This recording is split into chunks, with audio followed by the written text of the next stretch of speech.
Hello, everybody. Welcome to another Dhamma meeting where we will discuss the Buddhist practices of charity, morality, and meditation. Everyone who is interested is welcome to join.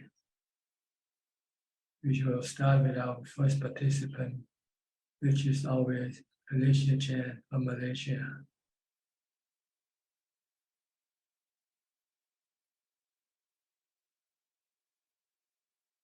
主任巴Ajahn, Good evening.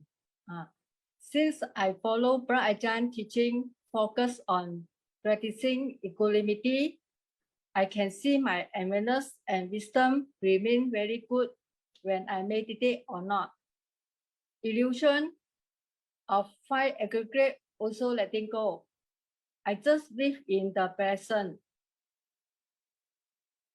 I can also see clearly when the thought and feelings come out. I remain mindful and wisdom, do not react, and watch it all disappear to the end. And I see the awareness and peace growing stronger again. Ajahn, all the while I'm very bad with Dhamma words and terms. I only focus on practice dana, sila, bhavana, and belief karma. Ajahn, I have some questions today. Number one, what is the difference between practice equanimity and practice vipassana? Is it correct we must have strong equanimity before we start vipassana? Thank you. Equanimity is actually the result of the practice of mindfulness or wisdom. If you have equanimity by mindfulness, it is temporary. It can eventually disappear. But if you practice wisdom or vipassana, you will then create a permanent equanimity or upekkha. But first, you have to create a temporary equanimity first by using mindfulness, such as meditating, Bhutto, or watch your breath. And then you will get temporary equanimity. Then if you want to turn that temporary equanimity to become permanent equanimity, then you have to use wisdom. You have to see everything as anicca, dukkha, anatta. Because your defilement, your cravings, your delusion wants to have this and that to keep you happy. But they are actually causing you to be suffering because they are temporary, they are anicca, and they are not under your control, anatta. So you have to be able to see that everything that your cravings want is causing you the suffering, causing you to lose equanimity. So if you can stop your craving by seeing that what you crave for are harmful to you, will cause you dukkha, then you'll stop your cravings. And when you stop your cravings, then your equanimity will remain. Will not be destroyed by your cravings. Number two, Ajahn, I heard someone say, focus practice on equanimity and mindfulness. Just practice letting go is enough. No need to analyze five aggregate or four lamakanta one by one. Then can achieve nibbana. Is it correct? No, you can only achieve temporary nibbana, which is samadhi, or temporary equanimity. But you still would be attacked by your cravings. Your craving is not destroyed by your mindfulness or samadhi. It can only be destroyed by your wisdom, by the three characteristics of existence. So if you still see things as good for you, will give you happiness, then you will keep having craving for them. And when you have craving, you will destroy your equanimity, your peace of mind, when your cravings come up. So if you want to maintain your equanimity, when your cravings come up, you have to teach your mind that the object of your cravings is anicca, dukkha, anatta. Then you will not want to go after them. Like your body, if you still crave for your body not to get old, not to get sick, or not to die, then you will have dukkha. You will have no equanimity. But if you can see that the body is anicca, anatta, and will cause you dukkha if you crave, if you want it to be permanent, if you want it to be with you all the time, then you will get dukkha and you'll lose your equanimity. Noted. Okay. Number 3, every time I meditate, I feel peace, body completely gone. Mindfulness and wisdom remain very good. But why I always lost track of time when I come out of meditation? For example, I need to think a while to remember what time is it, day or night. Because there is no time, your mind is the one who creates time by thinking about the past and the future, when actually there's only the present. Everything happen and disappear in the present. There's no future, there's no past. It's your mind projection toward the past and toward the future that creates the past and creates the future. But actually everything is happening in the present. So when you meditate to stop the projection of time, you remain just in the present, just remain knowing and not thinking about the past or the future. So you lost track of time when you meditate. Noted. That's all. Thank you, Ajahn. Anumodana sadhu. Because it's like when you meditate, you are in empty space, floating in empty space. You cannot tell what time it is in space. Yeah, I'm very happy. Every day, like living in the sky. Yes. Thank you, Ajahn. Okay. Next, Get Yenso from Penang, Malaysia. Ajahn, good evening. No question, Ajahn. Yeah. Okay. Kok Seng from Singapore. Good evening, Prajan. Tonight I'd like to ask 3 questions. First question, continue on the Mangala Sutra, verse 10. Prajan, please allow me to read from the text. A mind unruffled or does not waver by contact with worldly contingencies, from swallow, free from defilements, cleansed, from fear, liberated. This is the greatest blessings. Can you ask the first one first? Read the first one. Okay, I think this one seems to be one by itself. A mind unruffled or does not waver by contact with worldly contingencies. A mind without cravings, without defilement, will not be affected by the worldly things, which are wealth or status or praises or sensual objects. You will just remain knowing and not reacting toward them. No attraction or no aversion toward these things. A purified mind. Is it referring to the 8 worldly winds? That's right. Okay. From swallow free, from defilements cleansed, from fear liberated.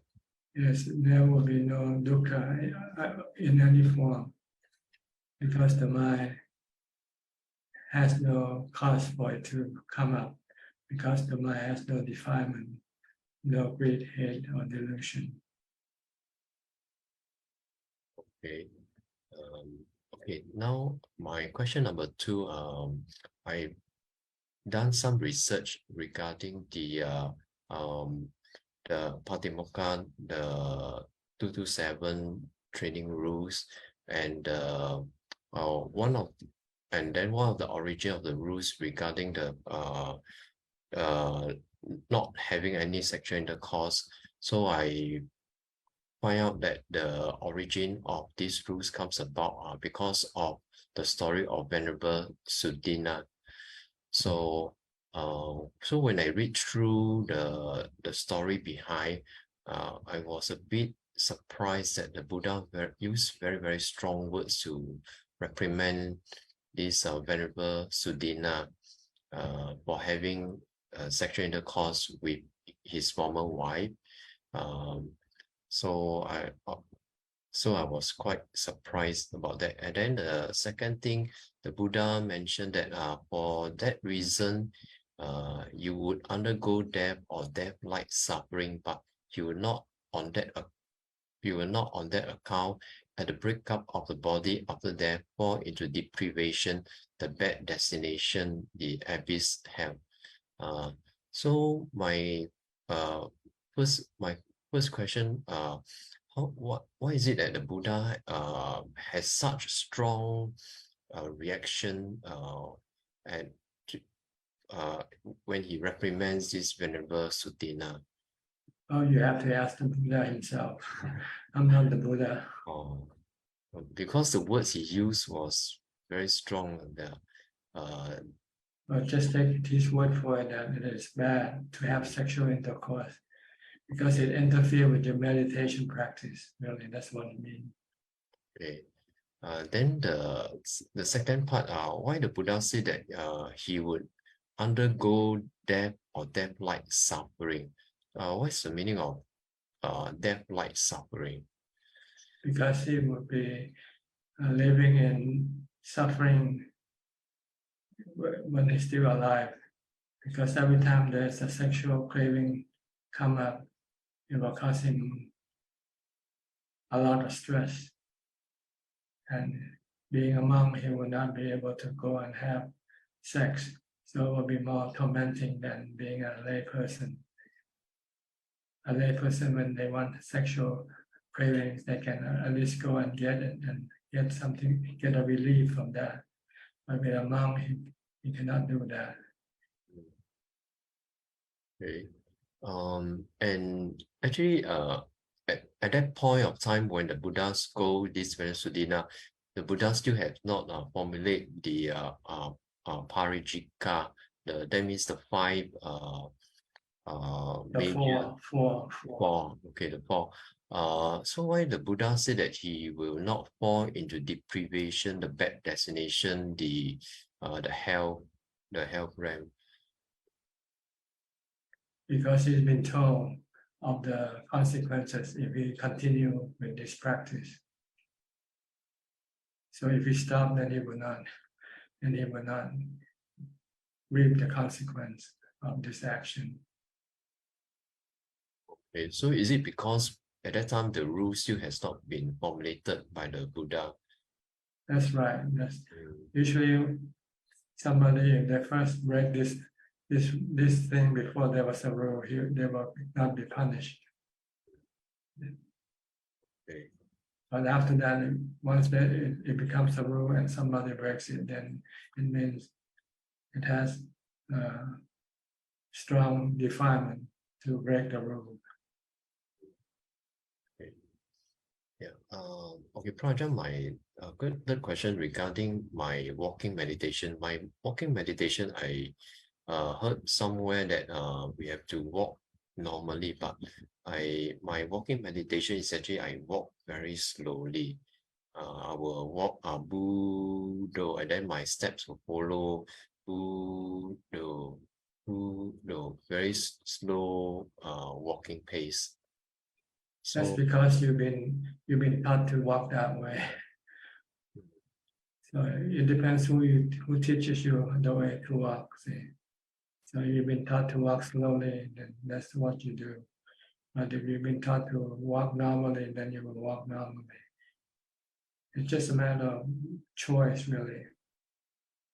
Maybe for you as a beginner, you find it more beneficial to walk slowly first because your mindfulness might not be strong enough to follow your body when it walks normally. So you reduce down the speed so that your mindfulness can catch up with your step.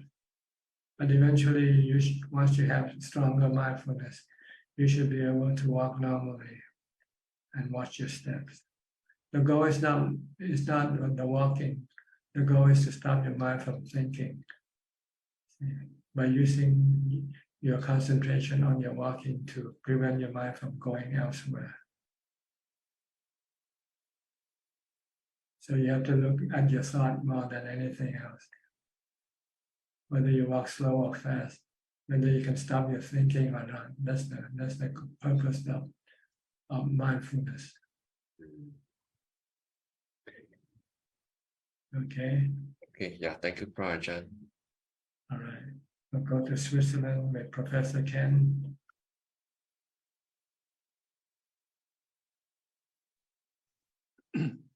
Afternoon, Tanajan. Greetings. So this week I've been having a look at the anatomy magazine that you recommended last Yes. week. Strong medicine, huh? Yeah, it's quite strong, but very useful. It's quite challenging, I found, but quite useful. And I noticed one or two of the pictures were from a couple of years ago. There was an exhibition by a German anatomist who went around dissecting bodies and putting them in an exhibition. And that I think it was about 20 years ago. It was very controversial at the time, but now I think he has a permanent exhibition in Berlin. He has a special way of preserving the body, and he cuts off the skin and so on. And he also has a couple of videos on YouTube, which you can actually see his autopsy being carried out. So there are some additional resources available. And I think the videos make it even more realistic. I heard he died a few years ago. I think he's still alive, actually. He's still alive? Okay. Yes, I'm quite sure he's still alive. I used to post his YouTube on my YouTube site, but it's been, I think, deleted. No longer. I'm not sure why. But yeah, I think I saw last night. There's some of his videos are still available, are still posted. If you search for autopsy, life and death, it's called Autopsy, Life and Death. Mm-hmm. Then they ask you to log in and so on because it's got difficult content, but it is still available if anyone's interested. So yeah, that's what I've been doing. It's very useful. So thank you for the recommendation. It helps you to look at the other side of the body. Yeah. So that you get a balanced view of the body. And this is a good way of curbing or stopping your sexual desire. If you want to have a meditative life, then you don't want to have this sexual desire coming up because it can interfere or obstruct your practice, your meditation practice. Yeah. So it's very good for people with strong sexual desire. If they find it difficult to meditate because they keep having this sexual desire, sexual fantasy, then they should think of this autopsy bodies. Yeah. Stop that fantasy, that sexual fantasy, very quickly. Yeah, very quick. The point is whether they can get themselves to go look at these pictures or not. That's the hard part. Yeah. But if you think that your sexual cravings is an obstruction to your practice, then you would then want to force yourself to take a look at it. Because this is the way to overcome your sexual desire, and that creates restlessness and agitation in your mind, which you'll find very difficult to meditate, to calm your mind. Yeah. Good. It's good. Somebody, I think it was somebody, Philip, I think, from Malaysia, gave us the link. It's still available for download, the book, you know. Yeah, I looked at the book. It's also, I also noticed it's available on Ajahn Martin's website, and It's there also on Ajahn Martin website. it's there also, yeah. Yeah. And he also links to the lungta.eu. So it's, Yeah. Unfortunately, the script is in Thai, but Yeah. you don't need the script though, because you just Yeah. on the script are actually the teaching of Mongta Mahaprabhu on the Sutta. okay. And I think the picture tried to demonstrate his teaching. Okay. Maybe someday somebody will translate it into English. Yeah. Maybe I couldn't find an English translation, but the pictures are strong medicine enough. Yeah. One picture tells 1,000 words. Yeah, very much. Okay. Anything else, Professor? That's all. Thank you, Thanajan. Yeah, you should. Additional explanation. What you should do now is try to maintain those pictures and have it maintained in your mind, so that you don't need to have the book anymore. Yeah. And then anytime you feel you need to curb or you contain your sexual desire, and you just think of these pictures. Yeah. The goal is to bring the external picture into your mind, so that it stays inside your mind, that you don't forget. Yeah. If you can maintain that in your mind, then you can control your sexual desire. Because as soon as it comes up, you think of these pictures right away. Yeah. But if you don't keep remembering these pictures, you can forget, you know, and you might have to go back to the source, to the picture outside of the mind. Yeah. So this is what we call contemplation, to bring these pictures inside your mind, so it stays with your mind all the time, and you can recall it anytime when you need it.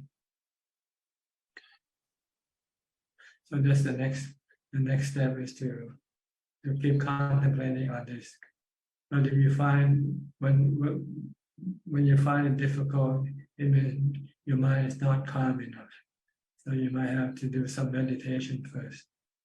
When you finish with your meditation, then before you continue on with other activities, maybe do some asubha contemplation for as long as possible.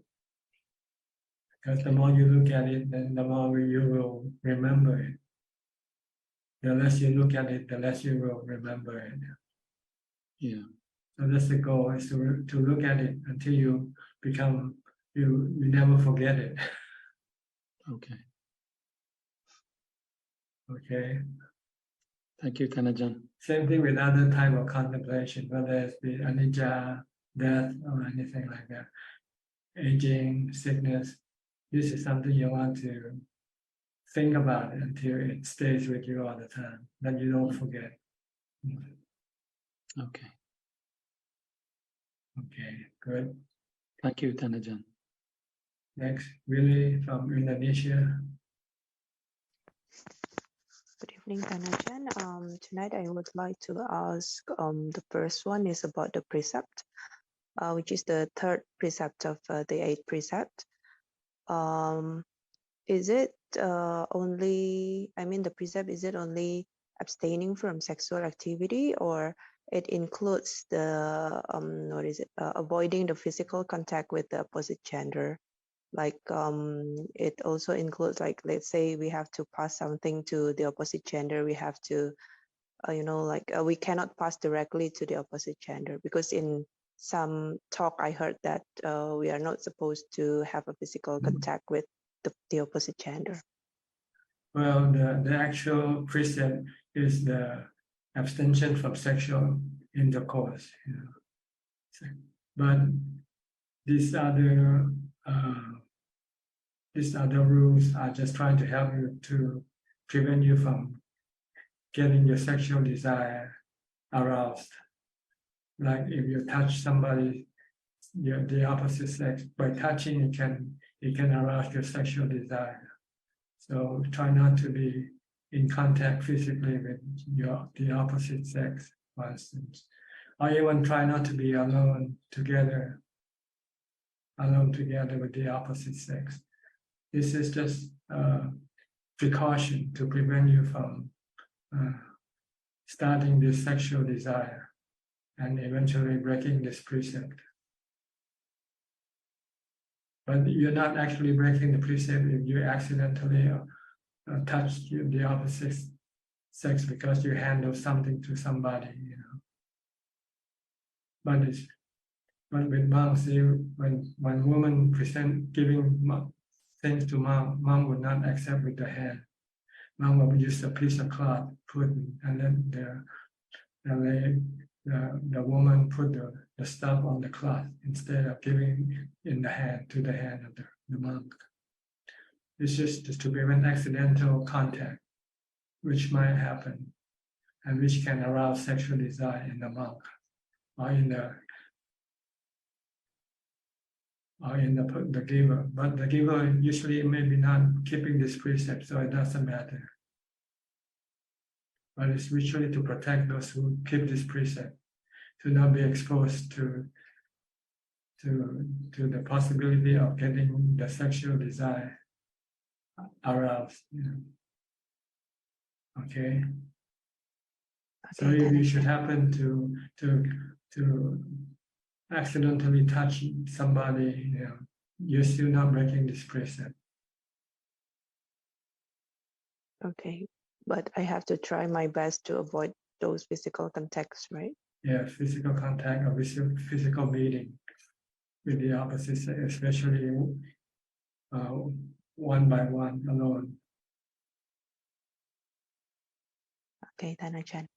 Another question is because sometimes there are some activities here, so I can't really have a seclusion. But then I found that during those activities, or when I have to engage with things or deal with some things, I realized that some defilements that usually is not visible, then it is visible during those activities. So is my understanding correct? Like if we are come out from meditation and we are in contact with a lot of things, it is like the time to test any wisdom that we have learned so far. And when defilement come out, then it is the time for us to attack the defilement, whereby usually it is hidden in the mind. Well, the purpose of practice is to build up enough Dhamma to fight against your defilement. So whenever your defilement comes up, you always have to stop it. Whether you can stop it or not, that depends on the strength of your practice of mindfulness and wisdom. You can call it a test or you can call it whatever you want. But the goal is to stop your defilement wherever you come across it, whenever you come across it. Even when you're alone, your defilement can come up. Yes. And you have to stop it. Because defilement are like fire that can burn your house. And the mind is like a house. And the defilement is like fire. So you don't want to set fire in your house. As soon as there's a fire in the house, you want to stop it right away. If you let it burn, then it eventually can burn down the whole house. Okay, so it doesn't matter where you are, who you're with. you want to always stop your defilement when they come up. Okay. But it might be easier when you're alone because you only have one thing to look at in your mind. But when you're with somebody else, then there are so many other things that you have to look at. So it might be a bit difficult to contain your defilement because they can come from many different directions. Yeah. Okay. Okay, Ajahn, thank you very much. Next, Julia, our long lost participant from Colorado, right? Still there? Sawadika, Ajahn. I'm so happy to see Ajahn and the Sangha. Yeah, thank you for including me after I was not a good student. I missed. I've been practicing, but I did not have the reliable housing or reliable internet. So now finally there's the illusion of stability in housing and internet. That's good. That's good. Make good use of it while it's still there. I'm trying, but I noticed that I thought I didn't have very much greed, but then when I finally got my own little place to live, I had little bits of greed arising, like now there's a place to store food, and so then I'm eating, or like I wanted to get a plant to put in the little place, but I didn't want a plant before because I had no place to put it. So, but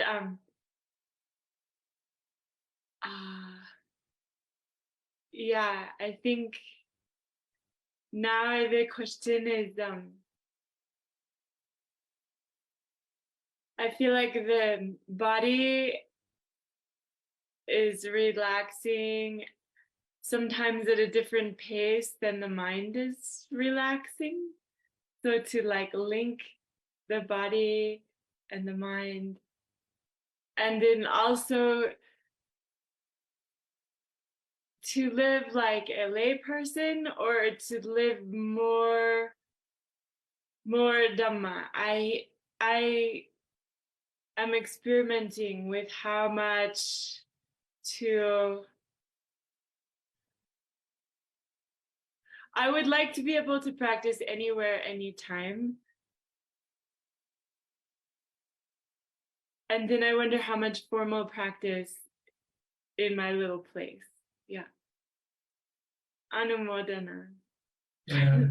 The goal is to be able to practice all the time, from the time you get up to the time you go to sleep.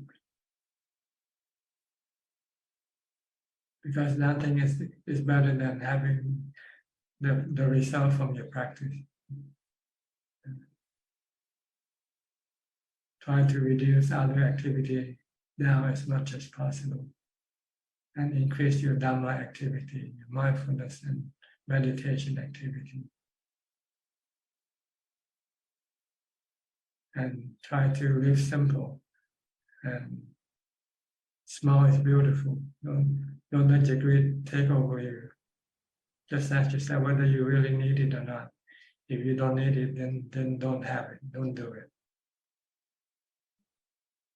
Sometimes your greed, your defilement can lure you to get more things, more stuff, which you don't really need. So ask yourself first before you get anything, do I really need this thing? Do I really have to have it or not? If I don't and I get it, it means this is my defilement, my greed. But if I really need it because without it I can die or something, then you have to have it.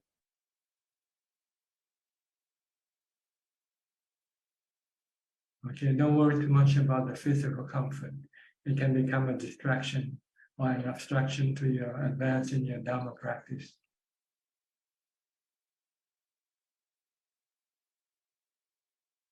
Okay. I'm very grateful to Ajahn for supporting keeping the goal in mind. Yeah. The goal is the spiritual perfection, not the physical perfection. Okay. The body will one day have to die, no matter how well you look after it. But the mind never dies. So it's better to look after your mind, because what you do to the mind will last, will continue on. But what you do with your body will stop at death, at the point of death. So all the effort you put into your body will be gone at the time of death. You lose everything. But all the effort you put in for your mind will remain with your mind. So spend more time for your mind than for your body by doing a lot of meditation practice. Okay. Okay, Ajahn. Anumodana. Are you still in Colorado? Yes. I Yeah. see. You move away from the place that you used to stay before. Yeah. I had my own apartment, but then I did long retreat in a cabin 1 hour away. But then after the retreat was over, it was hard to find another place to live. So now I am 6 miles out of town, and it's kind of like it's like the size of a kuti, but it's 2 levels. Like there's a loft, and there's some other little cabins, but it's small, and there are trees and a little river. Yeah. I like walking meditation, but now I know all the neighbors, so I would have to go either do walking inside or go up the road a little bit where I don't know anybody if I want to walk outside. Yeah, I know. Okay. But you're happy with where you are now? Yeah, right. Okay. All right. Good. Okay. Happy to see you again. Happy. Okay. Next, Julia from Sweden. Hi, Tanajan. So I have a follow-up question on Willy's question.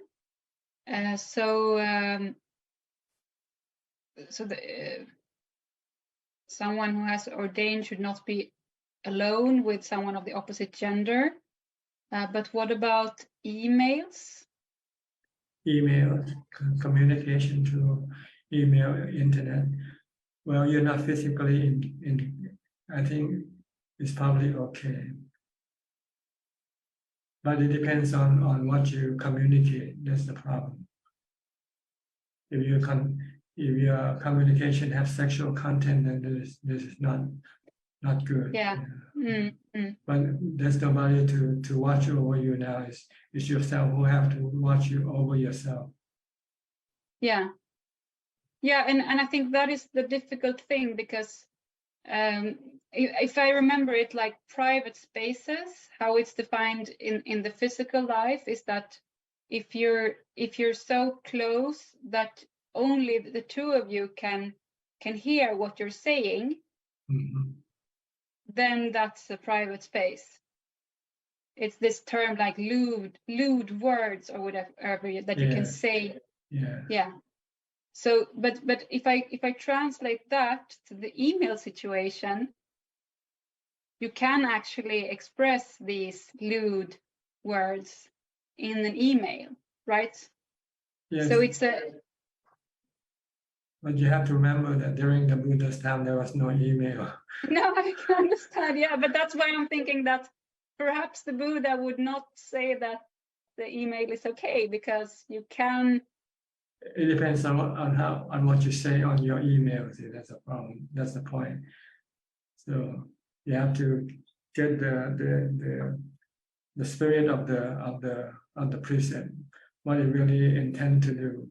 The intention is to prevent you to have any sexual contact or sexual correspondence. Really, that's what it intends to do. Okay. Yeah. If you talk about cooking, you're talking about meditation, this is okay, right, to use email for this purpose. So it depends on how you use it. Yeah, thank you. Okay. And then I had a second question, if it's okay. So I also worked a bit with the Asuba images, and they had like a good direct effect on me. I think I was equanimous like right after seeing them, and also like the morning afterwards, and so forth. But I don't know, but it might be that they had an effect on me, like a more depressing effect, like through several days, because I've been crying a lot. But I don't know why I'm crying. It's not like I'm thinking of these images when I cry, but I just cry, and I don't know why. You lack mindfulness. You should restart your mindfulness and calm your mind. See, when you cry, it means you become emotional. When you're emotional, it means you lack mindfulness. You're not in control of your thoughts, of your mind. So when you start to have emotional issues, you should warn yourself that you are losing your mindfulness. So you should start developing more mindfulness, either using a mantra, do some walking meditation or sitting meditation. And this will bring your mindfulness back and your equanimity.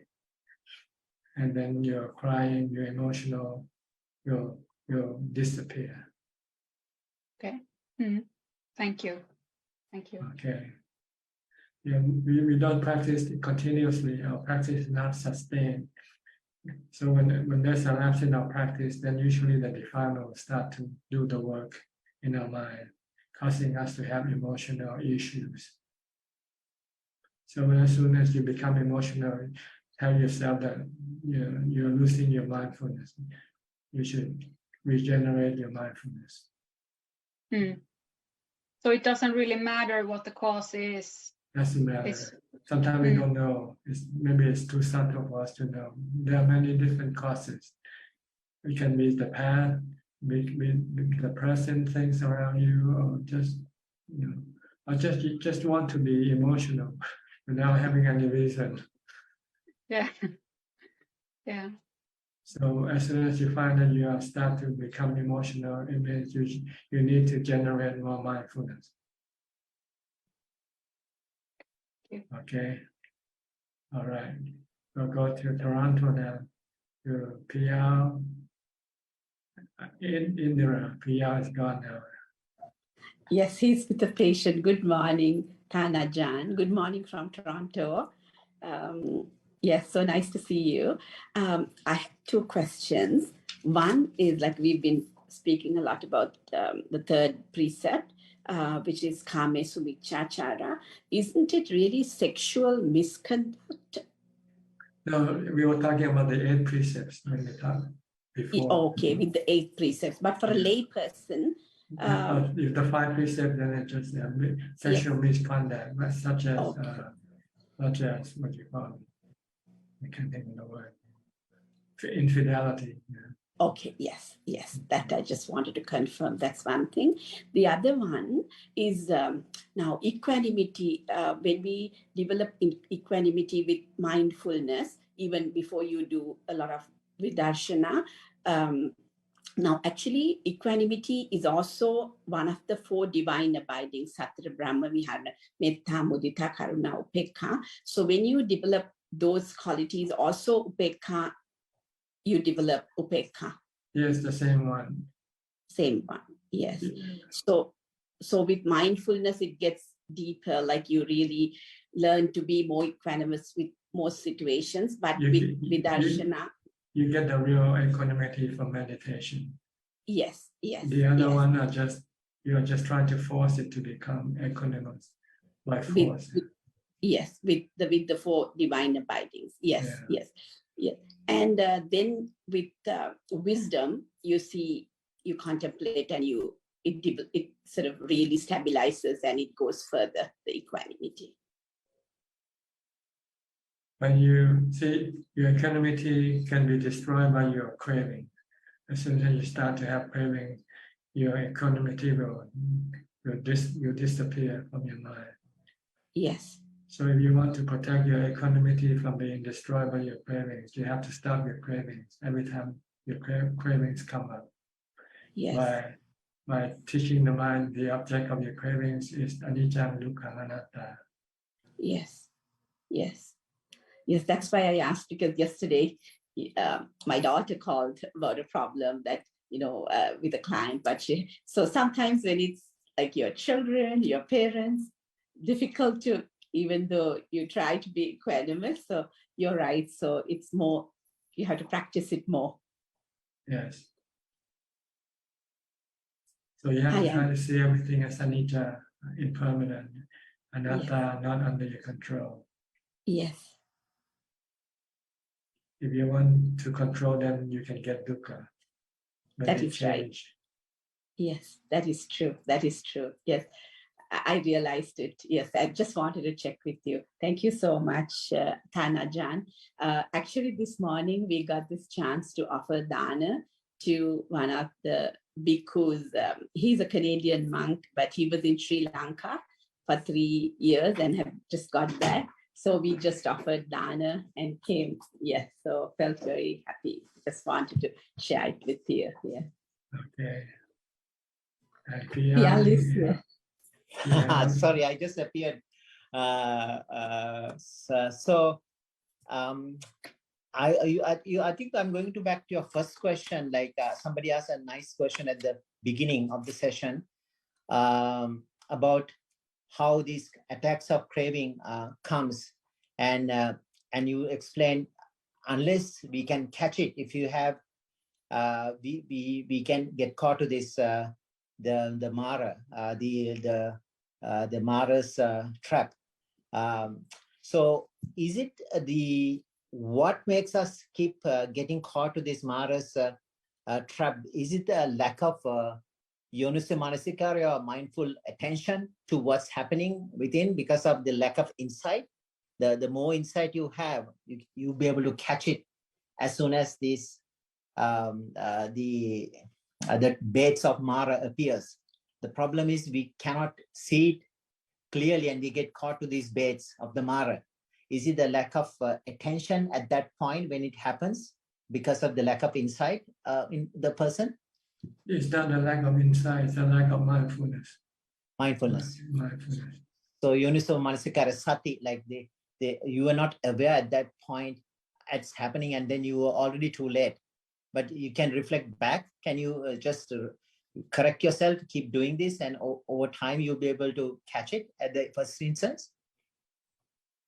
Not by recollecting it. Still, you will not be fast enough when your defilement comes up if you don't have strong enough mindfulness. So you first need to develop mindfulness, and then whenever your defilement come up, you will see it right away, because you keep watching it all the time, watching the mind all the time. Watching all the time. It's like, I feel like it's like have you seen that game called whack-a-mole? Like you just keep whacking, and somebody pops up each time. So it's your mind is like a whack-a-mole thing. You have to keep watching. So it keeps popping up at different times. So you keep whacking at it like a whack-a-mole, the game of whack-a-mole. Well, I don't know, but yeah, that's fine. So the other thing you said about the present, the past, and the future. So everything happens in the present, in this moment. There is absolutely no past or the future if you really think about it. So when you think of something in the past, it's happening now. If it's something in the future, it's happening now. I think that was what you correctly explained. So everything what you have is the present in this moment. This is all we have. But even the present is immediate past, because once you recollect it, it's already in the past, is it? That's why everything happens As soon as it happens, it disappears. Like my word, I just said something and it's already gone. It's gone. So really, there's nothing we try to grab onto, unfortunately, because of our ignorance. But everything happens and passing away very fast. But Our dukkha arises from trying to cling to this thing that comes and goes right away. So it's like a river flowing all the time. We try to disturb it, then we get our hands muddy or wet. But if you don't just let it go, it keeps flowing anyway. This is not your doing. It's something anatma, right? It's happening. That's right. You're trying to pull something that's already gone back to you, and you could not do it. And when you could not do it, then you get dukkha. So it's a craving and the grabbing hold, and then the change causes dukkha because of the change, because it's going to change sooner or later. It's not going to change. It's changing all the time. All the time. Yeah. But the process can be quick or slow. That's all. Like our body, this 1 second and this next second is already different. Yeah. But we cannot see the change, but it's changing every second. All the time. Yeah. Yes, right. So it's the conditions are correct there. Something arises, if the conditions are gone, that goes away. So it's basically pretty much paticca samuppada in a sense, right? It's happening when the conditions are right. The body is there because the conditions are there. The heat is there. The food is there. The body is maintaining. Like cells are happening, like creating. Everything is under the law of cause and effect. Everything is under the law of cause and effect. Things don't happen by itself. There has to be a cause. So the bottom line is that at the end of the day, it's conditions cause this to happen, and when the conditions are not there, it's not there anymore. So it's no one can interfere with this condition. So it's the nature of things, pretty much. That's right. And when you try to interfere, and when you fail, then you get dukkha, you get disappointment, you get sadness. So is it creation? Yeah. So the dukkha is just only created by us, no one else. That's right. Our desire to control things, to interfere with things, with the natural phenomena. So I can't blame it on her. My dukkha. That's right. Okay. The Buddha said you can blame it on me also. The Buddha said your dukkha comes caused by your cravings, your attachment, your clinging. Okay. I was always trying to blame it on her, but maybe not. It's not possible. Thank you, Bhante. Sadhu. Okay. You're welcome. Is that all? Thank you so much. I'll go to Malaysia now, to Elvin. Good evening, I am just listening. Okay. I've got no question. Thank you. Back to Thailand, near Pattaya, near Wat Yan. I forget your name, sir. Can you please? Yeah, Steve. Steve, okay. Not Charlie. Not Charlie. Yeah, I don't have any questions, but my practice is going well, following trying to be continually mindful wherever possible. Wake up very early, which I really quite look forward to, actually. I find that I wake up between 3:30 and 4 o'clock, and because everything is so quiet, it's really nice to just sit, and before you know it, 2 hours has gone. That's the idea. Yeah, that's the idea of time to do the practice. Yeah. Oh, good. Thank you. Good. But, yeah, no. When I first met you, it's probably 4 or 5 years ago now.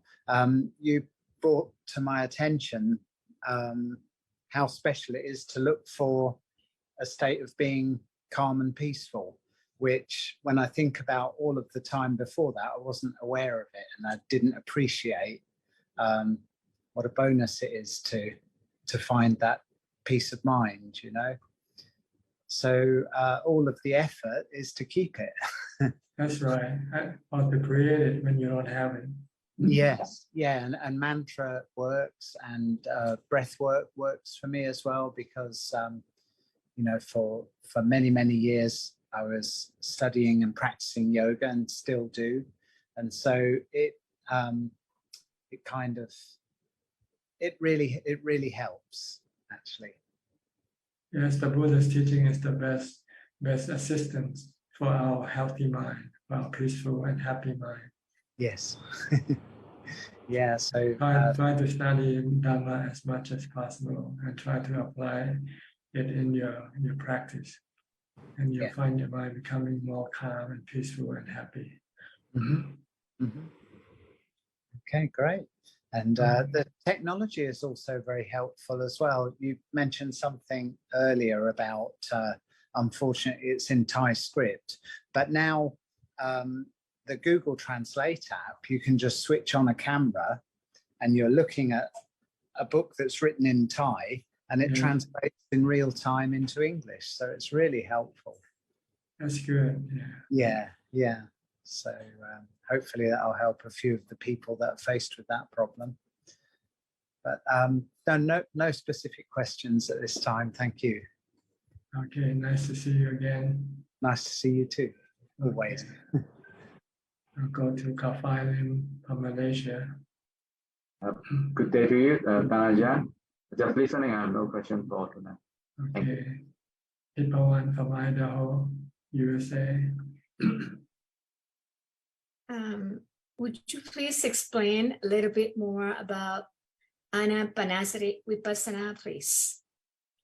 Well, Anapanasati means the practice, the development of mindfulness through watching your in and out breath. So you maintain mindfulness by watching your breath in and out at the tip of your nose. If you keep watching or focusing on your attention on your breath, then you will stop your mind from thinking about other things. And then your mind can become calm and peaceful, which we call samadhi. It is not vipassana. Vipassana is a different type of practice.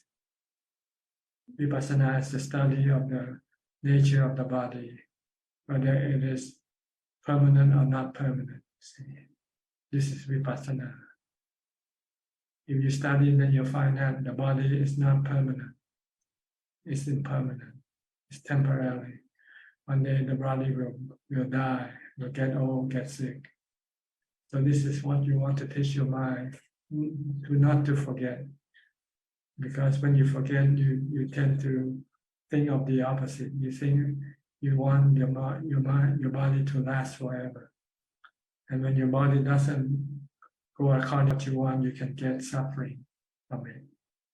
But if you constantly teach your mind that the body is temporarily, it's gonna die one day, and if you don't forget, when you're about to die, you will not be affected by the death of your body, because your mind will accept the truth.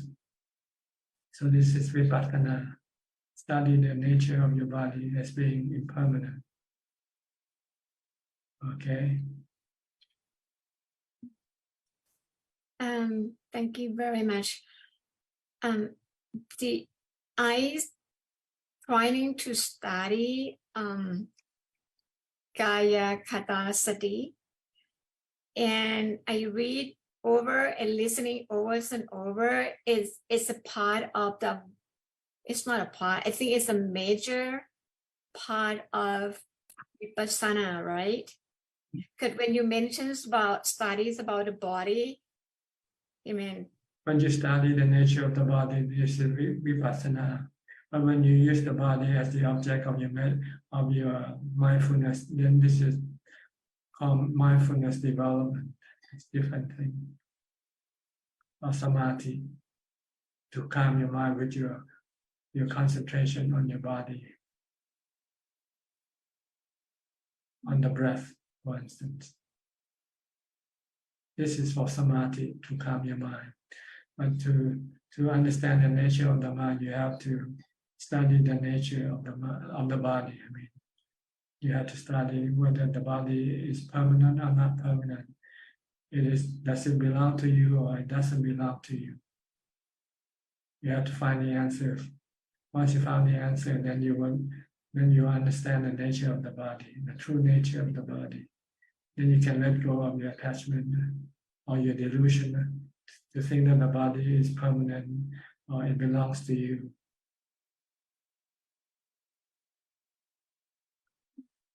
Okay. Okay, go to Sao Paulo with Alfredo from Brazil, Sao Paulo, Beca. Hi, Bante. Okay, still happy? No more, Bante. No more happy. No, other persons kick me. Why? I don't the different livelihood, né, Bante? Samadivo different, Samadivo. Bante, just accept your fate. It's your fate to be attacked. So let it be. Don't get angry or be sad. It already happened and it's already gone. Yes. Be in the present. Don't go into the past.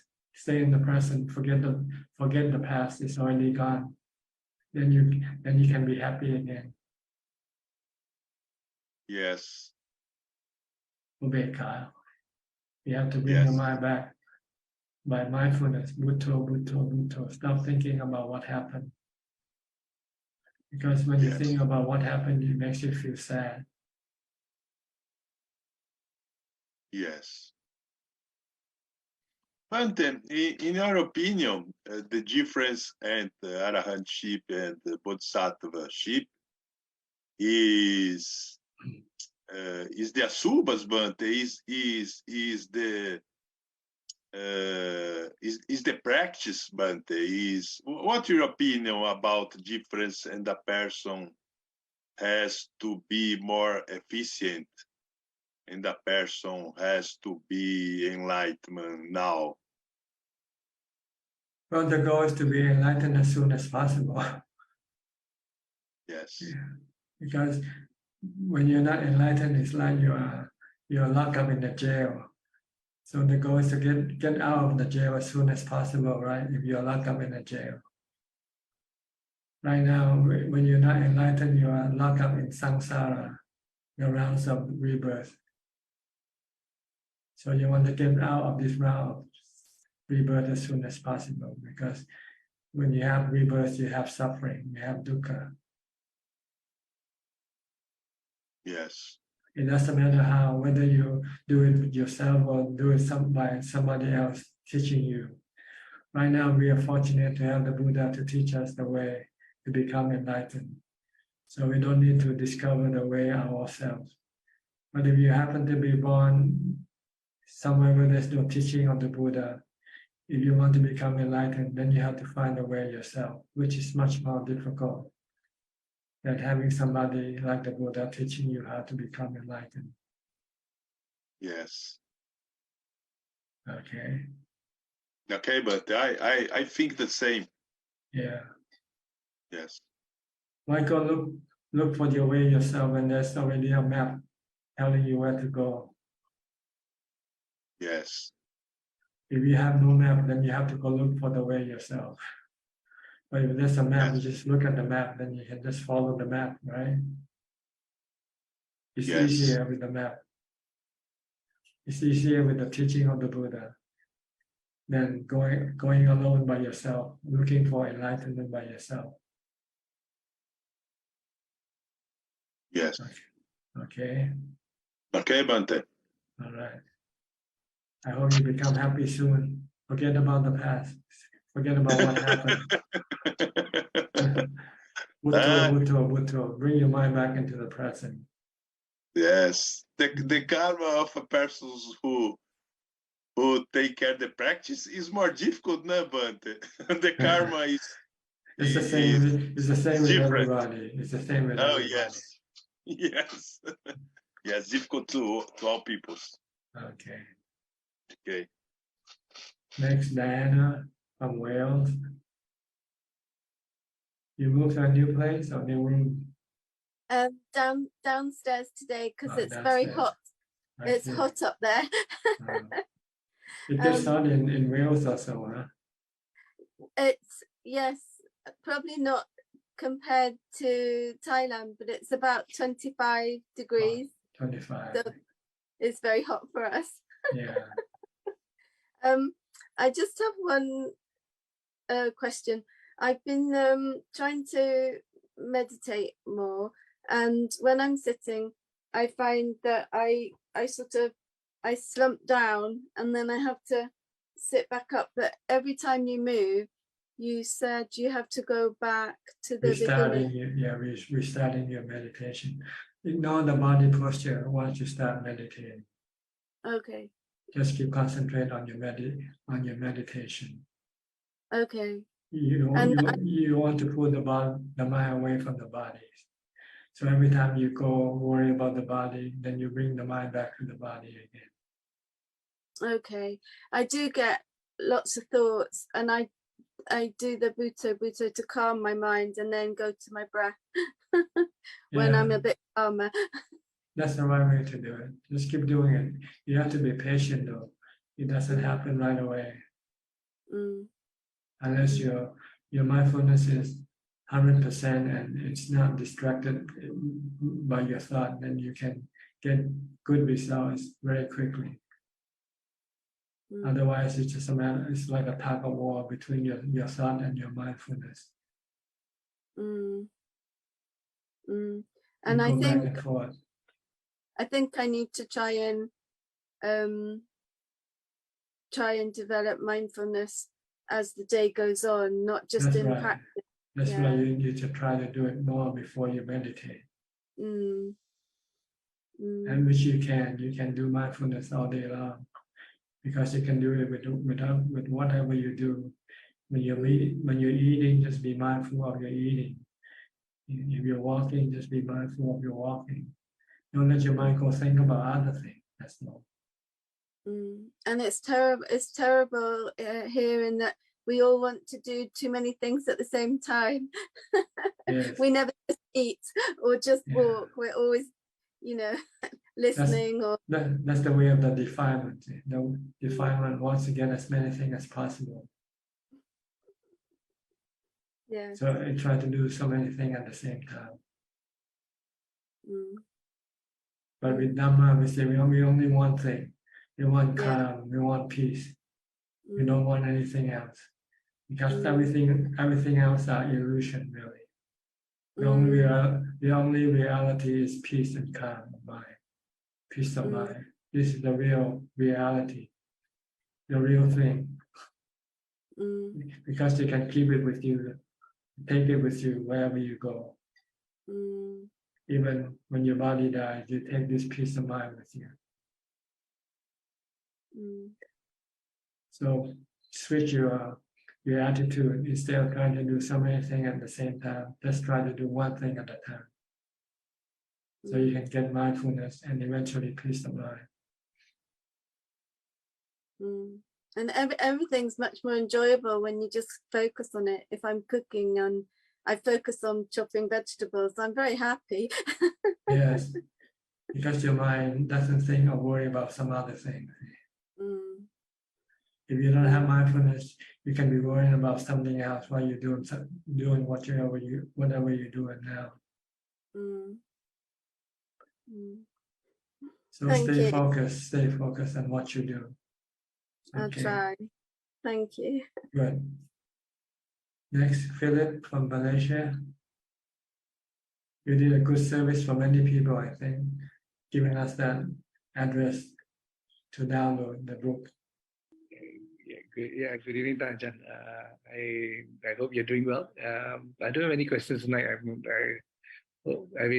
was glad that people found the book useful.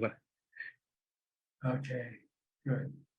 I'll go to Will. Will, where are you from? I forgot. From America, from England. Will, can you hear me?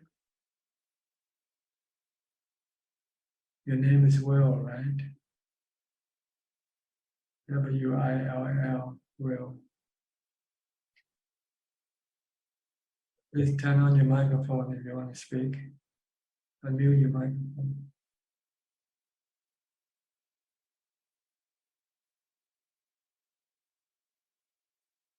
Your microphone is still muted.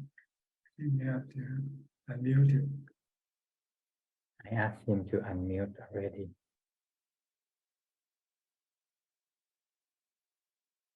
Can you hear me? Can you raise your hand if you can hear me?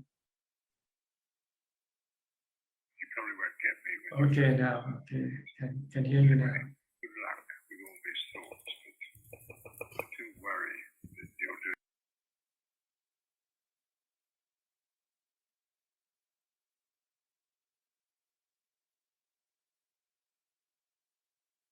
I'm not sure how to classify you, friendly or unfriendly toward us.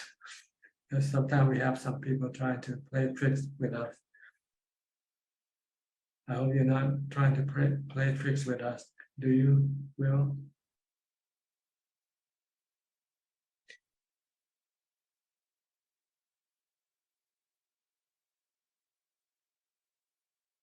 Do you have any question to ask, Will? If you do, raise your hand and we'll have your microphone unmute.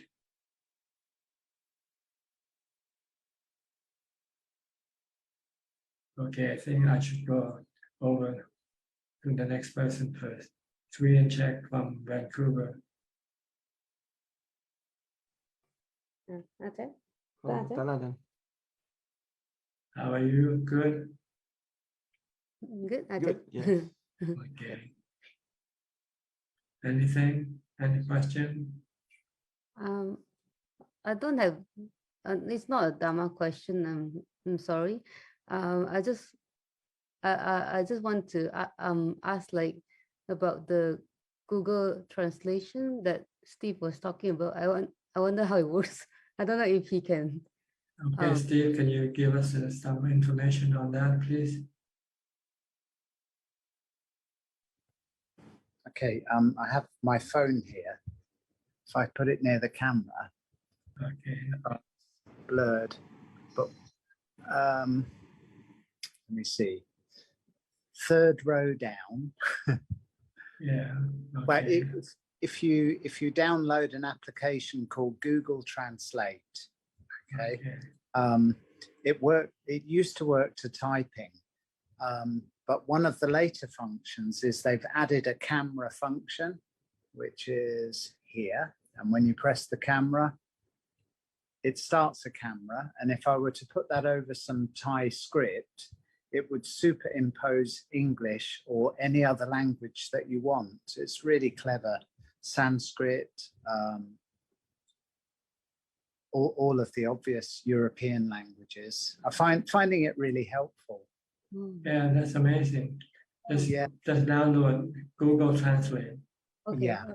Onto your phone, and then just use the camera function on the text that you want to translate, to have it translate. That's very simple. Yeah. Thank you, Steve, for that. Okay. Okay. Thank you. Okay. Thank you, Ajahn.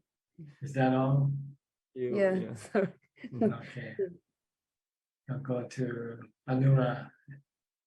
Where's Ramya? Is she busy?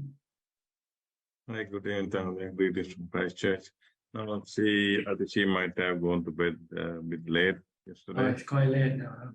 Yeah, and also 1 o'clock. I woke up 1 o'clock, so I went to bed early. So it's hard to wake up. It's cold this time. It's a winter. So -1, 0 degrees today. So I managed to wake up today. So do you get snow over your place? Not snow, but sometimes, but not every year. But we have a lot of frost because outside is -1, -3 this time of the year. The winter, we just started the winter. Yeah. Do you have anything? Yeah, so yeah, I've been practicing, but I've been very busy at work. So, but I try to practice every day, every morning, at least few 10, 20, 30, 1 hour at least. So, but some days my mind goes crazy. I use Buddha, and I realize it's the value of Buddha because I don't need to reinvent the wheel, so it's been there. So, trying to calm the mind with Buddha. So, yeah, it's a struggle working and managing people and problems and meditation. So it's just try to be a monk inside my head. So that's some tricks I'm trying to use. Yeah. And regarding Asubha, I listening. So when my mother was at her last few years of life, so she was bedridden with all the tubes everywhere. So I took couple of photos at the time, so I used them as my Asubha sometimes. This is just imagining I'll be at the same position in sooner or later. So that's one of the methods I use. So yeah, no, just a comment only, Ajahn. No other question. Okay, good. I think that's more contemplation on that than on Yeah. Sukha. Yeah. With the Sukha, you want to look at the attractive part of the body. So to reduce your sexual desire. Yeah. I managed to watch an autopsy. Yeah. A female autopsy a few months back. I think those images are still playing in my head. So that's good. You want to maintain it. Don't forget. Yeah.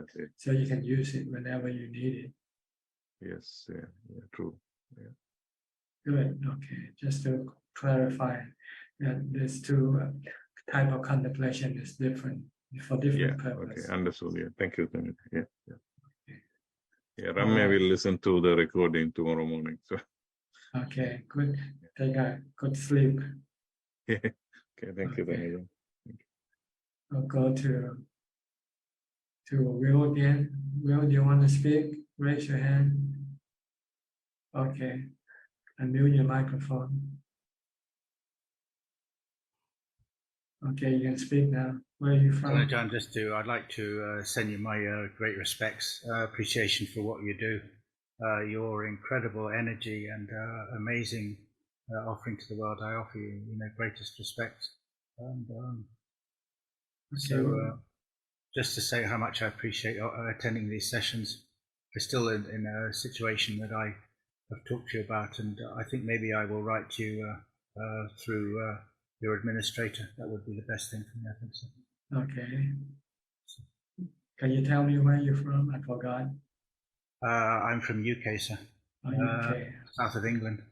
Have you ever been over here? There's a very nice Thai temple over here. No, I've never been anywhere.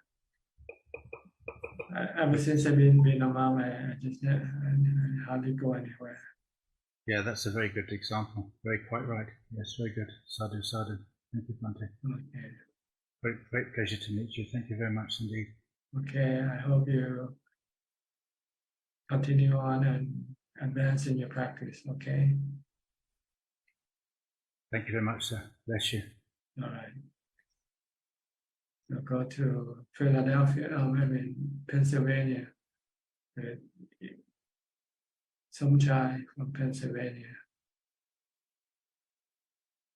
Greetings to you.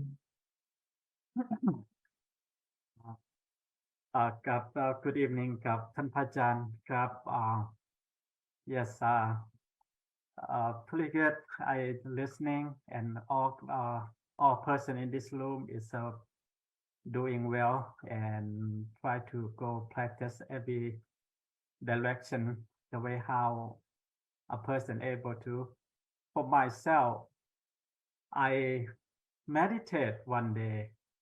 Look like I have three things in my head. One is a putto, I can see it. The other one start go back out and come back. I try to pull them back. The other one stand watching. Somehow I thinking about you all the time. Oh, watch it. It's watching you. So Anyway, so I just do that quite a bit, a lot of times, sometimes about 20 minutes, 25, and because of 5 o'clock, 5:30, 6:30, I wake up before I go to work. Anyway, so how after morning, I use a Putto, thinking about you all the time, about when I go somewhere that some people speak like a bad language and not polite. I can say, I can tell, say, oh, they didn't tell me, they didn't talk to my body. My body is it's not that good anyway. So I think in my mind that you said it's like look like a car. You stop engine, turn off the light, nobody see it. So that's what I using it. And I use Putto when I working. I like, yeah, I figured out and I like the way I doing. So make me play well. I knowท่านพระอาจารย์ I know you ท่านพระอาจารย์ about almost 2 years now.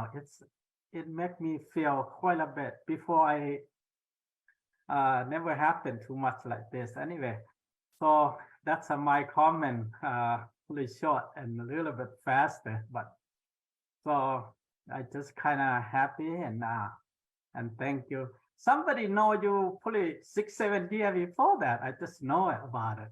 That means this program is get out before that. I just find out. So anyway, so thank you and good evening,ท่านพระอาจารย์ Okay. Thank you. Good luck to you. Stay with Bhutto and forget about ignore everything else. Just focus on Bhutto. Okay, yes, I use that a lot nowadays. So thank you. Next, Evie from Indonesia. Evie.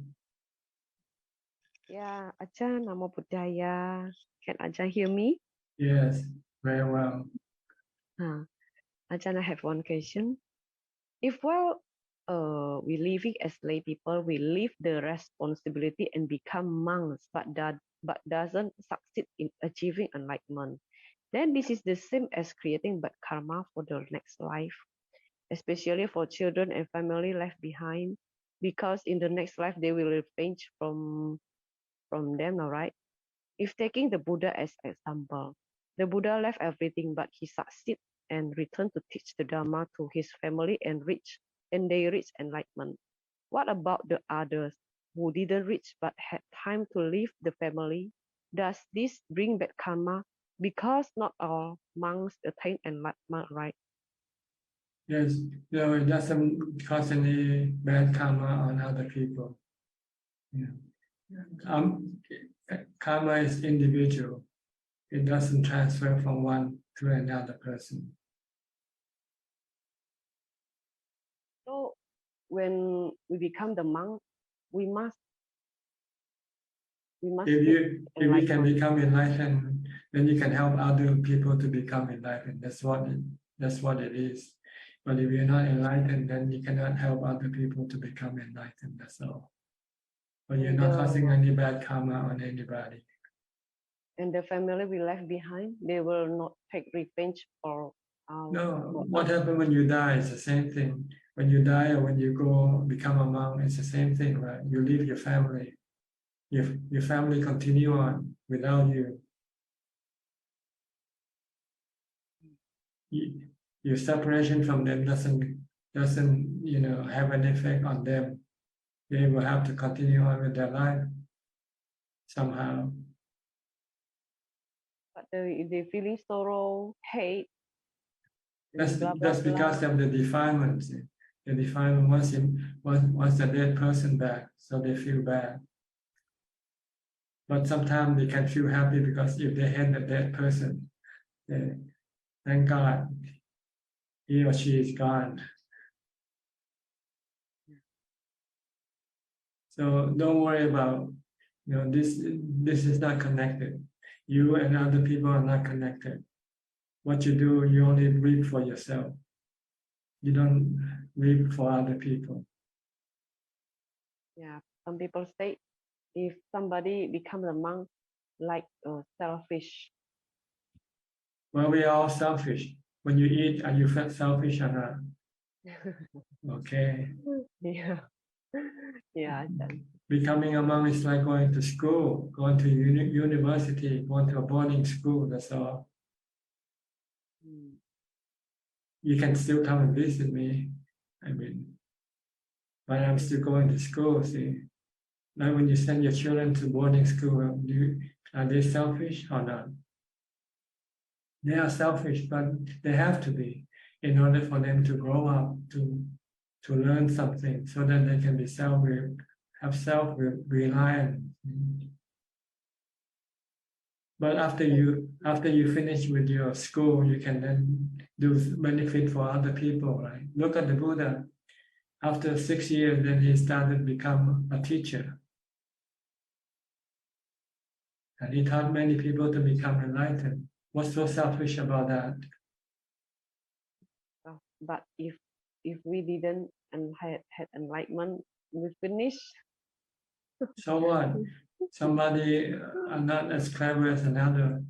So somebody might take more time to become enlightened. Or at least that becoming a monk means you are trying to become enlightened. Becoming a monk is actually a noble thing to do because you give up everything. You give up your wealth, you give up your status, you give up everything and live like a beggar. If this is not noble, what is?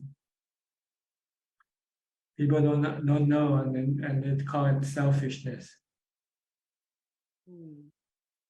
Yeah. Okay. Yeah. All right. I'll go to Dean now. Dean from London. Are you still in London, Dean? Good evening, Ajahn. Yes, I'm in London. Just to update you on two things and one question on practice. So I finished my second Satipatthana with Goenka Vipassana recently. So quite beneficial. The Mahasatipatthana Sutta was used, Pali and English translation. So this time around, I got in quite deep. So I thought I better come back on to report to you with some results. Without results, I don't want to waste your time. So you told me to focus on the three characteristics of existence, impermanence, and also focus in detail the Four Noble Truth. Mahasatipatthana Sutta helped a lot, and during the intensive meditation, I went quite deep. But it also required daily practice to strengthen it. Your advice for me to focus on sati helped because I used that as the base. Practice in Goenka tradition uses sensation of the body, the second of the four satipatthana. So that's one thing I want to tell you. I attend a course, and I will be attending a 30-day course soon in August.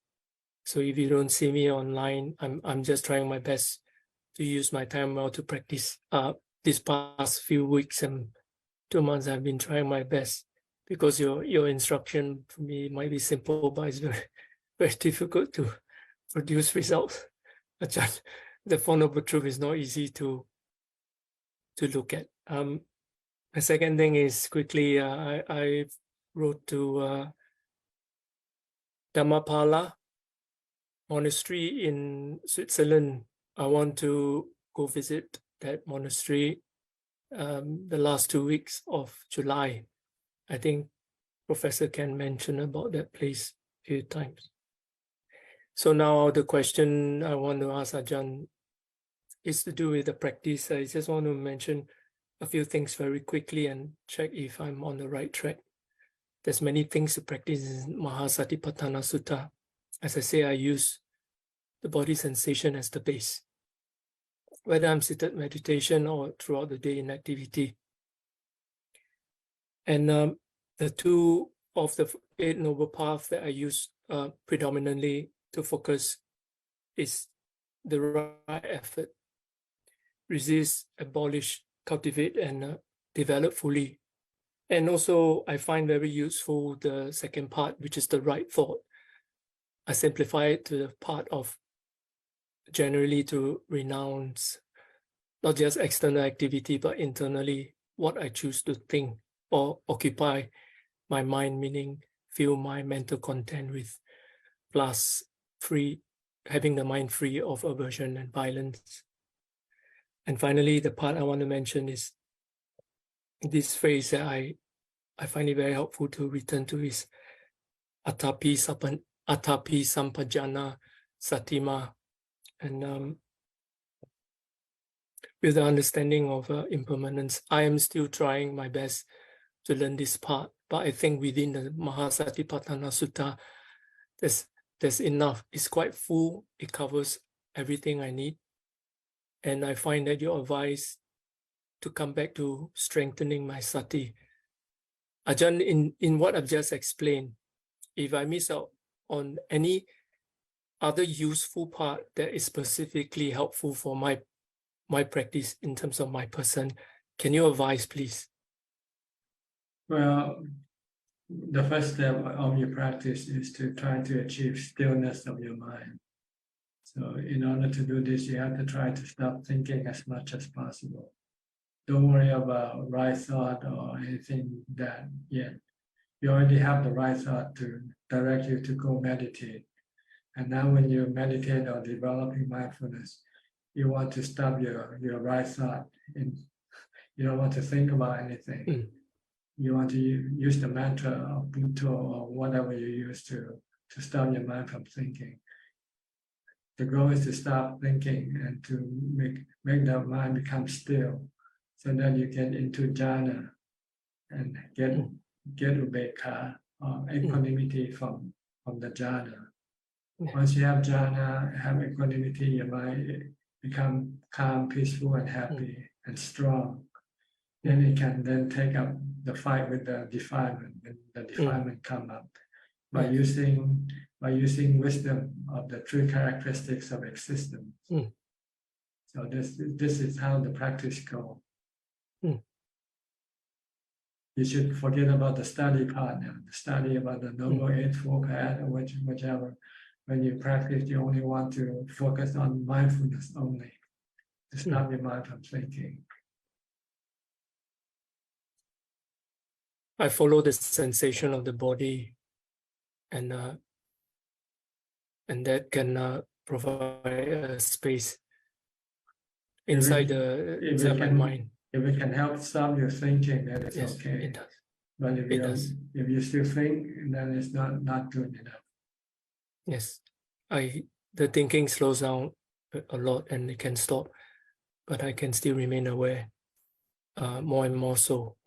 Of course, naturally things come and go, but I can dwell in that sitting. You did advise once before to ask me to sit 5 hours.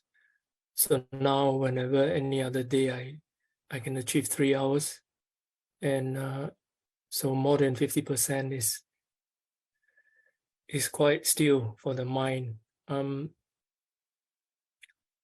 want to ask follow-up question that comes regards to this, as you have been updated on my practice.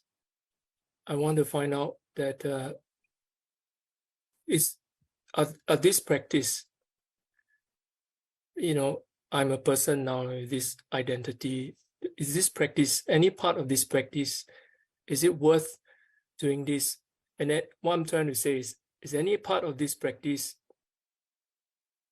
going to be transferable into my next life? What I'm trying to say, I achieve a lot of things in this life, but I want to do things as worthwhile, that the next life, what I'm doing now, this meditation inside, how I'm doing it, will bring with me to the next life, so that I can progress. Whatever you do with your mind goes with the mind. See? Yes. So you learn how to meditate this, then you will know how to meditate in your next life. Okay. You learn to develop mindfulness, then you know how to do it in your next life. It goes with you. Okay, good. Just want to check because I don't want to waste my time. No, you're not wasting your time. Thank you, Ajahn.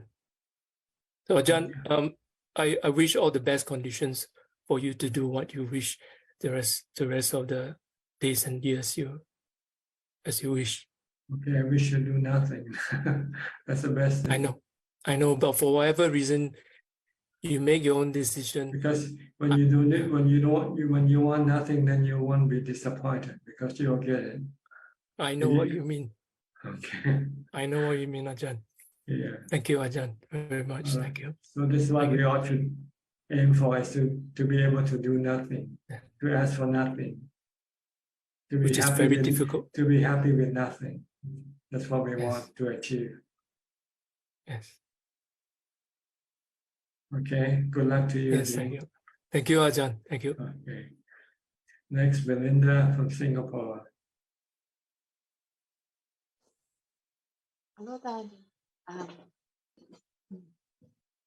Then just sometimes we have, I feel that when someone make mistake and I feel angry about somebody else's mistake. That's not your business, it's their business. Why you want to interfere with other people's business? It's very foolish, and I have that repeat cycle. Like angry with someone, I feel that it's a mistake, and then I'm angry over somebody else's mistake. And that cycle repeats. It's a habit, or out of fear, or out of I can't see clearly. Yeah, it's your habit. You haven't trained your mind just to be detached from people and things. You seem to be involved with people and things. You don't, whatever they do. You're happy when they do something right, and you're not happy when they're not doing something right. Instead of being a detached observer, you become an involved observer. So the goal is to train your mind to become a detached observer.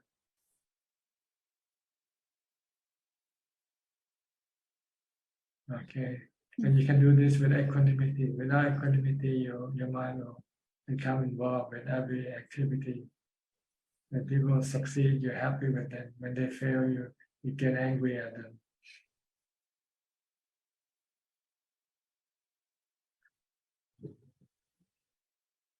Okay, so practice mindfulness and meditation to get into equanimity. And you can watch people do whatever they want to do, and you will not be affected by what they do. And now you're like a ping pong ball.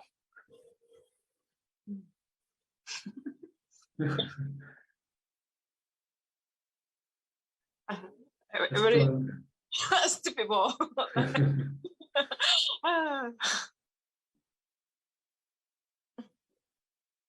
Okay, make your ping pong ball still. Don't let it move. Then it won't. The mind is like ping pong ball, running from one end to the next. From one player to the other player, back and forth, back and forth. Try to make it still.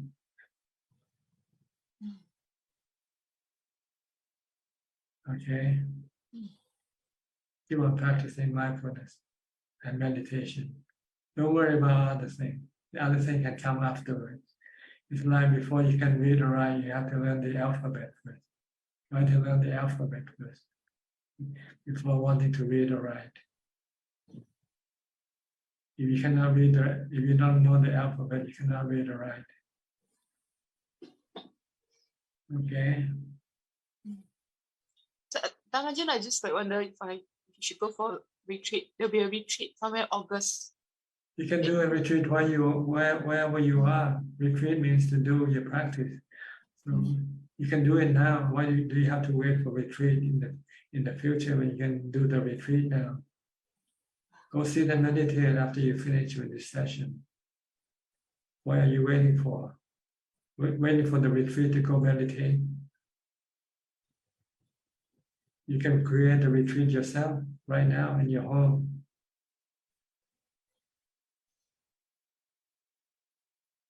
But you define and don't want you to do it. Yeah, there's another friend that is Always some reason not to do. Always some reason not to meditate. Then this is the same. Yeah, this department that is. And then that person is the department, you know, like. Do it now. Do it now. Meditate. When you finish with this talk, then go meditate. Okay. You live alone, right? No one disturb you. Okay.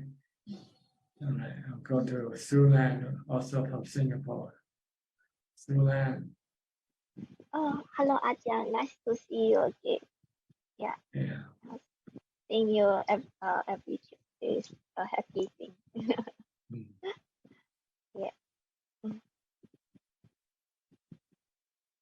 You have any question?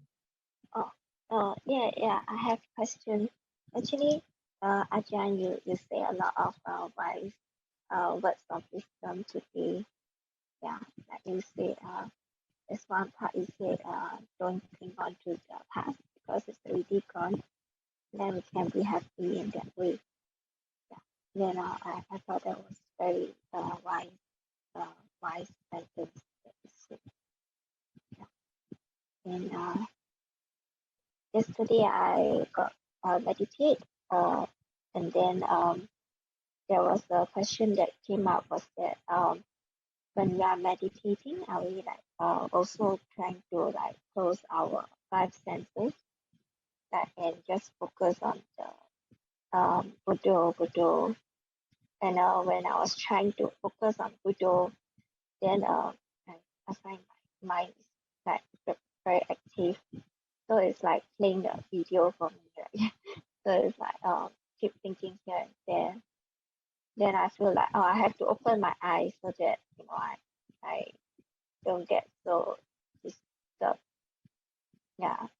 So there's that urge to just open my eyes. Yeah, but then it would disrupt the meditation also. So are we trying to close our five senses and also the sixth sense, which is the mind? Yes, you want to bring your mind inside. Say. So if you open your mind, then your mind will go outside, and then will be difficult for you to bring it inside. The other sense organ isn't as much as a problem. It's the eyes that's the real problem. So you want to shut your eyes to stop your mind from going out. The other sense organ doesn't really play too big a part of causing your mind to come out, like your eyes. So that's why you have to close your eye when you meditate. You want to bring the mind inside. Jhana is inside, not outside. Okay. And by closing your eye, you're preventing your mind from going outside. But it's still trying to go outside. So you used to use the mantra to bring it inside, to stop it from wanting to go outside. So you close your eyes and recite Bhutto, Bhutto, Bhutto, Bhutto. Just keep doing that. And your mind will gradually go deeper inside. It's like walking into the cave. You'll find that as your mind becoming calmer, it feels like the sensual objects that you are receiving seem to fade away, to be further away from you. Eventually you won't hear or see anything at all. And your mind will become calm and peaceful and happy.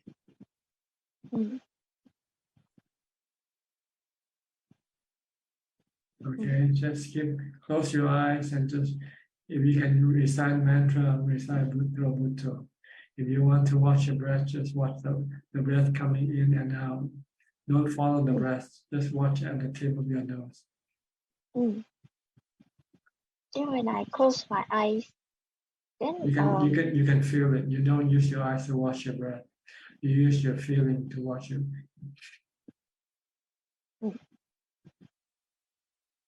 You use the sensation to watch your breath with.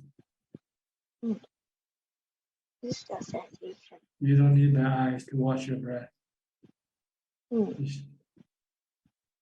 Okay. Yeah. Then when I could keep my eyes closed, and then I kind of like just like the mind will play video.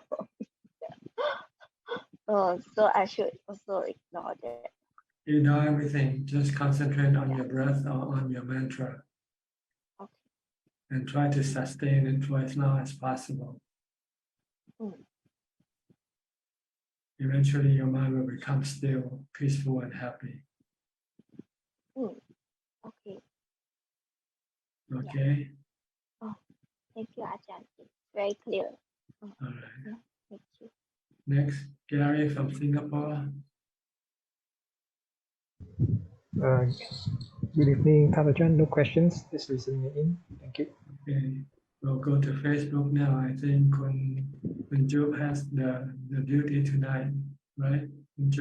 Yes, I do ค่ะ กับนมัสการพระอาจารย์ค่ะ Today we have 3 questions so far, and the first question is from the assistant Facebook account, and it's from HL. After a long period of consideration, I have recently taken the courage to leave my job in order to have more time and peace of mind to practice. However, I have been having sleepless nights due to insecurity, fear, and helplessness. What should I do, Ajahn, and why is this happening? It's because you're not practicing mindfulness and meditation hard enough.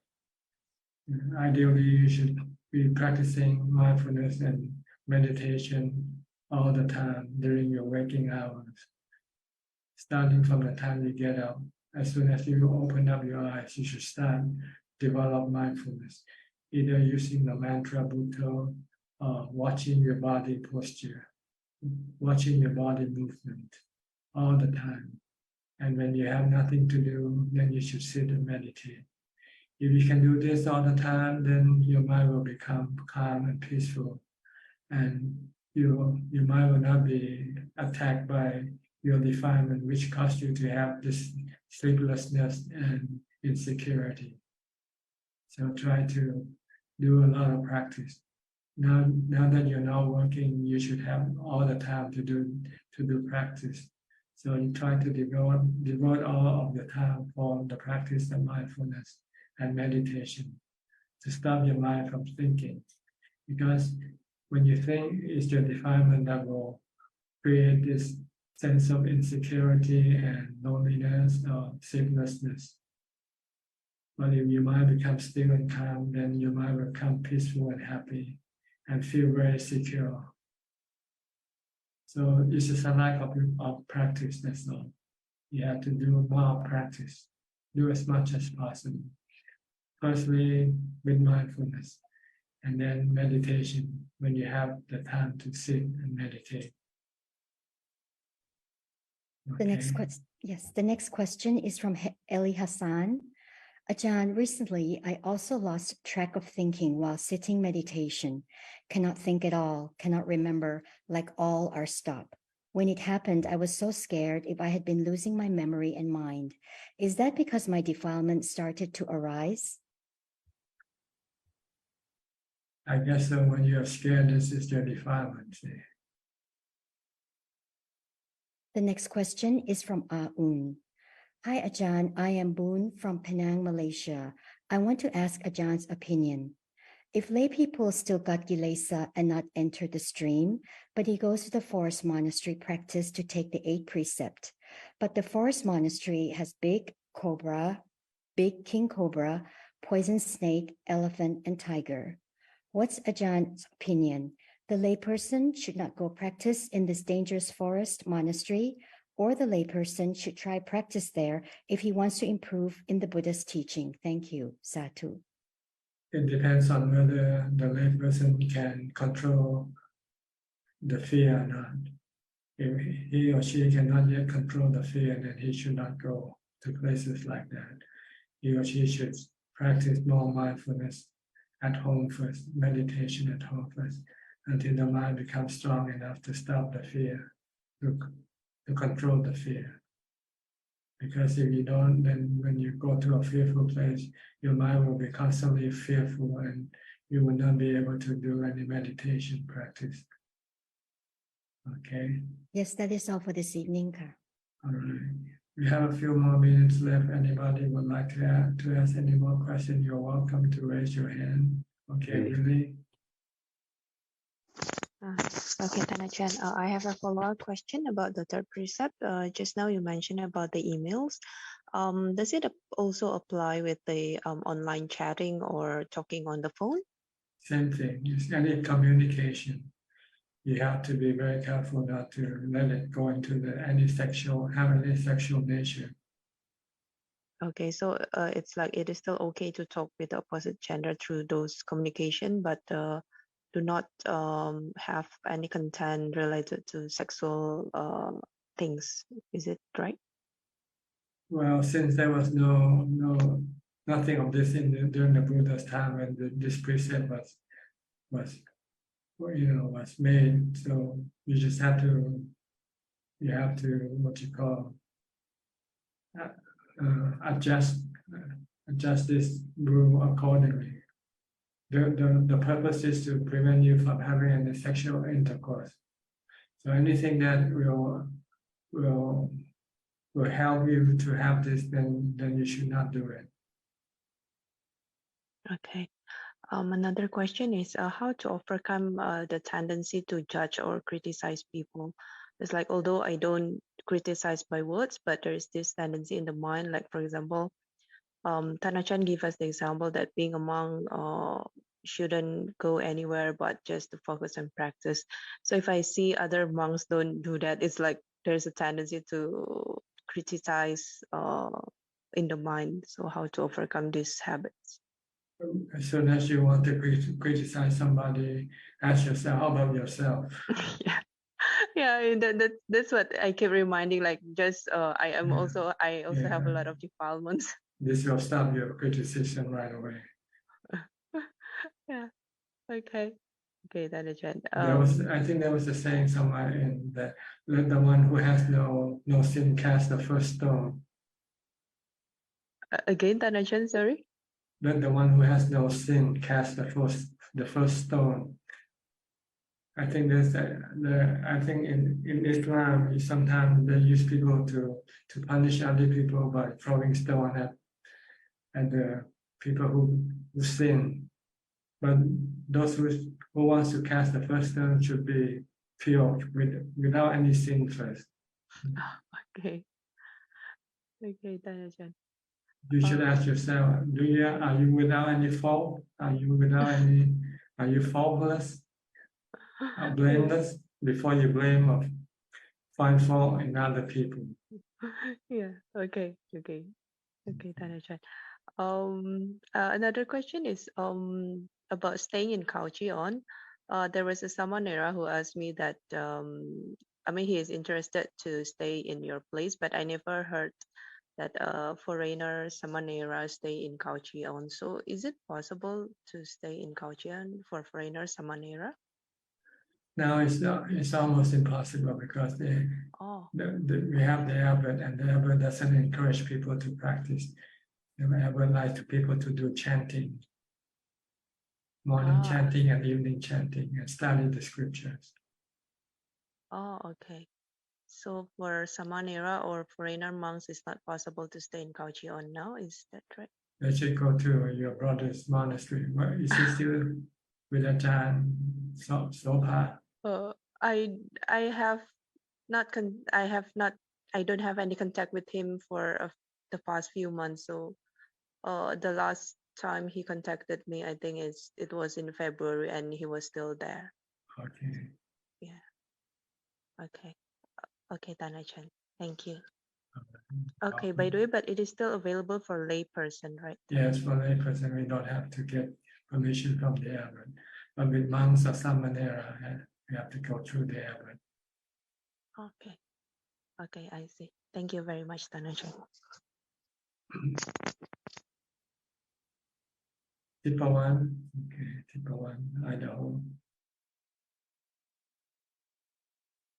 I would like to know the definition when you mentioned to the gentleman from UK with his samadhi. You mentioned your statement is what you're doing, you do for nothing. What's that mean by that? Is it emptiness? When nothing is nothing, what is that to mean? When there's Yes. something, then there's nothing, then it's not nothing, right? When you have something, then you cannot say that you have nothing. Nothing means nothing. What can I explain more than that? Okay. I will try to.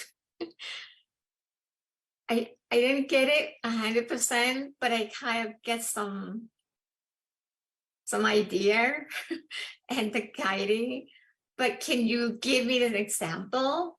Because a lot of time when I'm listening to your Dhamma talk, even here or there, my mind I follow and it kind of more than 65% I get it. And then when I take off an hour, then maybe less than 2 hours, I could get back to where I understand what you said. Like I try to follow what you said. It's like step by step, it's very clear. Then I went somewhere and do something now where I try to remember what you mentioned, what your statement means, but I couldn't get it back. That's because you didn't understand. See? If you understand, then you will not forget. So don't You worry. mentioned that before. Yeah. So you just have to keep listening more. Just keep listening more and more until your mind click. Once your mind click, you understand, then you'll remember it for the rest of your life. It means my samadhi is not good, right? I need to practice some more. It means your mind doesn't understand. You're able to understand yet what I was saying. Huh. Okay. So do more practice. Just keep on doing more practice. Do more listening. Sometimes it takes a few listening before you can understand something. So don't worry. This is a process of learning. Okay. I think that's about it for tonight. Unless somebody else has some urgent question. You do? Nobody? Okay. Well, thank you very much for your participation in this meeting. I hope it helps you to advance in your practice. In the meantime, please stay safe, mindful, and keep on practicing. And if all goes well, I'll see you all at the same time next week. Thank you and goodbye. กราบสาธุเจ้า Thank you, Prajan. Thank you, everyone. Thank you, Ajahn. Thank you so much, Ajahn. Bye. Thank you, admin. Thank you. Thank you, Punjab. Thank you. Bye, Thank you. Everyone, Saranai. Thank you. อนุโมทนาค่ะ Thank you, Punjab. บ๊ายบาย ขอบคุณมากครับ บ๊ายบาย Thank you, อนุ Amin. โมทนาสาธุ Thank you, boy. Thank you, Annie. บ๊ายบายบ๊ายบายค่ะ